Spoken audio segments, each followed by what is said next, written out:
further federalize the states and to pay off rich donors that had donated to both parties. As the world slid deeper into depression, the bankers celebrated the fire sale that they had created. I believe the phrase burdens of the office is overstated. Yeah, it's kind of like, why me? Oh, the burdens, Why did the financial collapse have to happen on my watch? It's just pathetic, isn't it? Self-pity. And I don't believe President-elect Obama will be full of self-pity. With their access to unlimited fiat capital, they could now buy up sectors of the world economy not already controlled by them. For over a century, the Anglo-American establishment had worked to bring the world system to this point. Artificially engineered global bankruptcy. In an address before the Trilateral Commission in June of 1991, David Rockefeller laid out the elite's ultimate goal. The supranational sovereignty of an intellectual elite and world bankers is surely preferable to the national autodetermination practiced in the last centuries. Now that the bankers were holding the world hostage, they issued their ultimatum. The only solution to restart the global economy would be to set up a planetary government ruled by a new Bank of the World, a Bank of the World owned and controlled by them. Suddenly, hundreds of prominent publications announced the solution, the people's only salvation. Time magazine, in an article titled The New World Order, said that the new super bank would control the world's currencies and set interest rates, and that the new bank would, quote, knock the heads of bad countries like the United States. At a meeting of central bank heads and finance ministers dubbed Bretton Woods II, the plan for world government was unveiled by the very bankers that had engineered the collapse. Formerly sovereign countries would now pay their taxes directly to the banking cartel. Hundreds of new carbon taxes, controlling every facet of human activity, would only be the beginning. Now all the elite had to do was to sell the public on accepting the final phase of their takeover. And it's Obama's job to sucker the public into standing down so the bankers' agenda can move forward unhindered. Never before in U.S. history has the media gotten behind a president like they are behind Obama. The press has pulled out all the stops, bestowing a crown of infallibility upon Obama as the savior of the people. The elite are betting everything they've got on Obama's charisma and hoping that he can sell the world on their program of tyranny. Yes, there have been differences between America and Europe. No doubt there will be differences in the future. But the burdens of global citizenship continue to bind us together. A change of leadership in Washington will not lift this burden. In this new century, Americans and Europeans alike will be required to do more, not less. Partnership and cooperation among nations is not a choice. It is the only way. We've got to give them a stake in creating the kind of world order that I think all of us would like to see. In truth, Obama is not simply continuing George W. Bush's policies. He is radically expanding them. I thank President Bush for his service to our nation. This film has documented the painful fact that Barack Obama's agenda is the complete opposite of what he has claimed it to be. Now we will reveal what Barack Obama and his controllers' true agenda is. Number 1. Bring the United States under the complete regulatory control of a private offshore superbank known as the Bank of the World. More than 100 new taxes are now being developed under the umbrella of curbing greenhouse gases. The new taxes will be paid directly to the private bank consortium. At the producer level, taxes will be paid on farm animals' flatulence. At the consumer level, there will be carbon taxes on all forms of meat, beef, poultry, pork, and fish. All cars will be fitted with satellite tracking boxes that will tax driving by the mile. And an added tax will be placed on all fossil fuels, including motor oil and natural gas. All plastic products will have a carbon tax added. Outdoor space heaters and fireplaces are to be taxed. All electricity produced by coal-powered plants will be taxed. Under the cap-and-trade system, citizens will be forced to pay taxes on thousands of products to private cap-and-trade services owned by Al Gore and other elitists. There will be taxes on light bulbs, water, trash pickup, air travel, train travel, bus, ship, medicine, steel production, mining, clothing, laundry, asphalt are just a few of the new taxes to be levied. But to truly transform our economy, to protect our security and save our planet from the ravages of climate change, we need to ultimately make clean, renewable energy the profitable kind of energy. So I ask this Congress to send me legislation that places a market-based cap on carbon pollution and drives the production of more renewable energy in America. That's what we need. The notion of anthropogenic global warming is a fraud. In other words, the idea that the planet is getting warmer and that human activity is somehow responsible is a pseudo-scientific fraud. It's a big lie. It's a monstrosity. Remember the Nazis, they had race science, race hygiene. They said Aryan blood is different from any other kind of blood. This was, of course, idiocy, a fantastic piece of nonsense. Today, we got something similar. Global warming caused by human activity, and the answer to that is carbon tax plus cap and trade, according to the wishes of Al Gore, Prince Charles, and basically the entire world banking community, the world oligarchy. What they're trying to do with that is to perpetuate the current system where bankers rule the world, financiers rule the world, and the rest of us get the crumbs from the table. But remember, if you try to put on cap and trade and a global warming carbon tax with the idea that you're going to save the polar bears, what you're going to do is destroy human society. You're going to cause genocide on a massive scale. The deaths will be measured in the hundreds of millions and indeed in the billions. Just the idea of global warming means that there'll be no development for Africa, no development for the poorer parts of Southeast Asia, and no world economic recovery of any kind ever in our entire lifetime. So it's important to expose and fight the pseudo-scientific fraud of global warming. One more point about this. You don't need a climatologist to know that this stuff is a fraud. I'm a historian.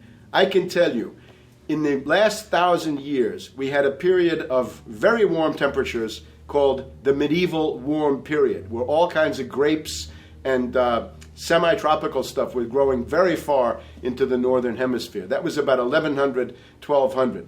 It happened to correspond with an all-time maximum of sunspots. Right now, we can say that we're going into another maximum period where there'll be some warming, but we're well within the limits of the medieval warm period. About 1600 to 1650, there was an ice age in northern Europe. The North Sea was filled with ice. The German and Dutch ports and the English ports were filled with ice.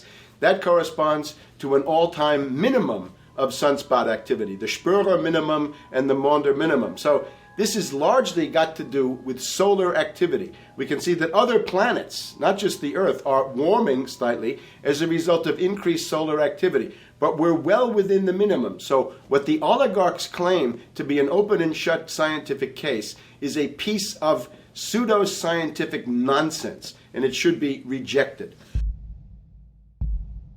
Number 2, the social engineers are fully aware that the Obama craze will wear off quickly, so they are racing to put in place the most oppressive police state control grid in human history. 20,000 battle-hardened regular Army troops are now being deployed to patrol the streets of the United States. FEMA is now building giant camps in every region of the country, and the Congress has introduced bills like the National Emergency Centers Act, H.R. 645, which merges local governments and the police under federal control. And as we all know that have watched these things, they're ready for the riots. With these detention centers that are being opened up around the country, with state police training for riot control in the event of economic calamity and food riots. They know what's going on, and they're prepared for it. So people better also prepare for it themselves.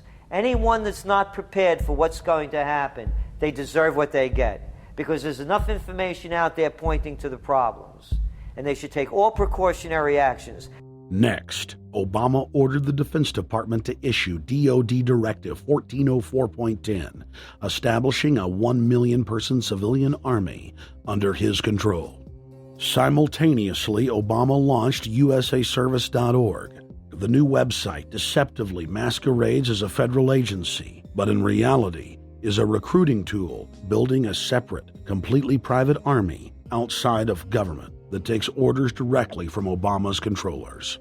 Barack Obama has refused to rescind Presidential Decision Directive 51, signed by George W. Bush. The directive plainly states the president is a dictator and that Congress is ceremonial. We cannot continue to rely only on our military in order to achieve the national security objectives that we've set. We've got to have a civilian national security force that's just as powerful, just as strong, just as well funded. President Obama and his Chief of Staff, Rahm Emanuel, have repeatedly stated on the record that all Americans below the age of 64 will be forcibly conscripted into federal service. Citizenship is not an entitlement program. It comes with responsibilities. Everybody somewhere between the ages of 18 and 25 will serve 3 months of basic training and understanding in a kind of civil defense. Now, it doesn't always have to be service in uniform. One of the things that if you talk to our generals, they are desperate for is a civilian counterpart to our military forces. So is this compulsory then? Well, you have to, in a sense, it's required of everybody, 18 to 25, 3 months, and at some point at that point you do it. Obviously, I'm not going to say perfect legislation. We'll work that process through. You could do it during a college summer, or you could do it after Anytime. high school.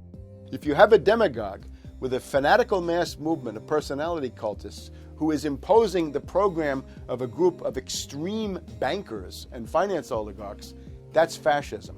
Obama's transition site, change.gov, proclaimed that middle school and high school students will be forced to serve the federal government.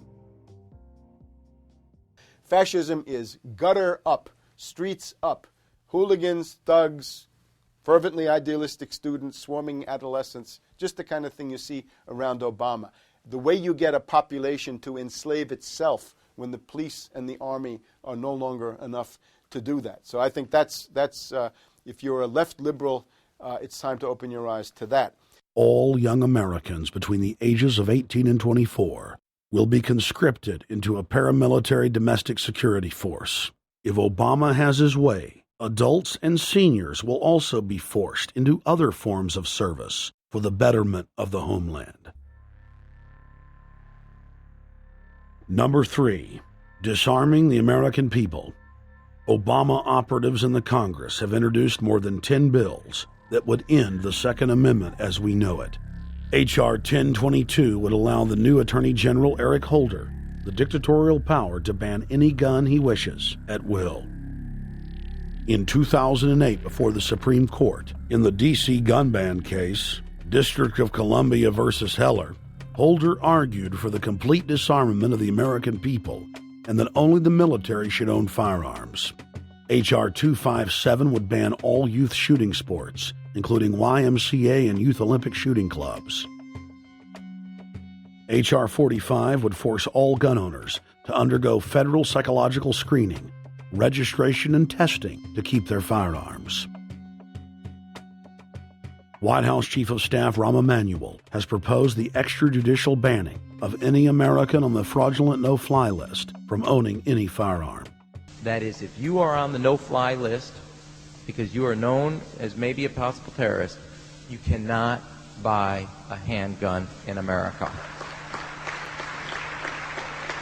Over 25,000 Americans are added each month to the no-fly list, which numbers over 1 million people who have not been charged or convicted of any crime. It's a case of mistaken identity for a 5-year-old boy from Normandy Park. He had trouble boarding a plane because someone with his same name is wanted by the federal government.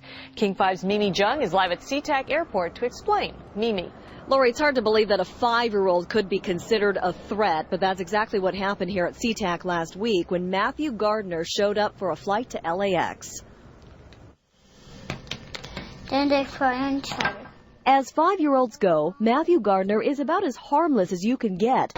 But when he and his mom checked in for their flight at SeaTac last week, Matthew was considered the criminal. If you're on that no-fly list, your access to the right to bear arms is canceled because you're not part of the American family. You don't deserve that right. There is no right for you if you're on that terrorist list. And even though this Matthew Gardner is only in kindergarten, TSA workers still conducted a full-blown search. They searched all of our belongings. They took everything apart piece by piece. Nadia Counter says it wasn't easy being treated as a possible threat to national security. I picked up my child to give him a hug and tell him, it's okay, we're doing fine. And they reported to me that I was not allowed to touch him. He was a security risk, and they had to research me to make sure that I had not obtained any materials from him. Number 4, massive restrictions on the First Amendment guarantee of free speech. The President, Congress, and the FCC have announced plans to not only curtail speech on talk radio and newspapers, but to also regulate speech on the Internet through the Orwellian-named Fairness Doctrine. The Obama machine is also pressuring Congress to pass draconian hate speech laws that will eviscerate the First Amendment. Number 5, they plan to further federalize health care so that the government can dictate what kind of care citizens receive. Modeled after the British system, this includes rationing care and restricting what procedures the handicapped and elderly are eligible for. Number 6, Obama is already pushing to expand the Department of Defense budget and to station more U.S. troops overseas to encircle Russia, China, Iran, as well as setting up bases in Africa under the pretext of humanitarian aid, and dominate and occupy Africa through AFRICOM. So we're taking your phone call, seeing what you think of Barack H. Obama. Is he a Judas goat? Is he a front man? Is he a betrayer? Let's go to Anthony in Georgia. Anthony, what's your take on Barack Obama? They put the face of Barack Obama as part of their public relations because it's like in the old folk tales about vampires. A vampire cannot force his way into somebody's house. It's against some kind of metaphysical law. So the vampire has to persuade the resident of the household to open the door and invite him in. So they're going to look at the peephole at Barack Obama, which looks like them and appears to be on their side. They're going to say, okay, here's my ally. Let me open the door and let me let this person in. And then Barack Obama is just, of course, a front man for the American empire, where he's going to have the entire U.S. Navy, the entire U.S. Army, and the entire U.S. Marines under AFRICOM command. And, of course, he's going to turn it into a new Iraq, and he's going to turn it into a new Afghanistan. Every operation that you see going on in Iraq and Afghanistan is going to propagate to the poor countries of Africa. And well, sir, I agree with you. They're looking to the people. They see a handsome, smiling African face. He's all, hey, I'm from Kenya. And then it's a total bait and switch. But it's the same thing here in the United States where they would get sellout Native American chiefs to sell out their people. This is the oldest trick in the book. And he can also pacify the most downtrodden minority groups in the United States. And he's saying, hey, get ready for sacrifice. Get ready to lose your standard of living. They're like, yay, I love Obama. They could never get away with this with a John McCain. Obama basically does a couple of things. One is, again, this idea, kick the Chinese out of Africa. Kick them out of Sudan where they get oil. Kick them out of Zimbabwe where they get raw materials. Start a civil war in Congo, another big source of raw materials. Al-Qaeda, an arm of the U.S. intelligence community, is now active in Algeria, Tunisia, Morocco. You've got a destabilization going on in Kenya around Odinga. That's Obama's cousin. This is a guy who has two children. They're Obama's niece and, nephew in a broad sense. and one of them is named Raul, and the other one is named Winnie, after Winnie Mandela, who did the necklacing and political assassinations in South Africa. So this Odinga is essentially a CIA destabilizing operation in Kenya, and he's got a Odinga Islamic Alliance to crush the Christians in Kenya, but this also reaches into Ethiopia, it reaches into Uganda, Congo, Tanzania, and a whole bunch of other countries in that region. So all of Africa is a battlefield in flames between the U.S. and the Chinese, with Obama leading the charge to kick the Chinese out for geopolitical reasons. Number 7, radically expand federal control over family farms and ranches through the Animal ID and Premises ID system. Number 8, accelerate the merger of the United States with Canada and Mexico under the Security and Prosperity Partnership. He is also accelerating the transfer of remaining federal authority to unelected quasi-governmental bodies like the World Trade Organization.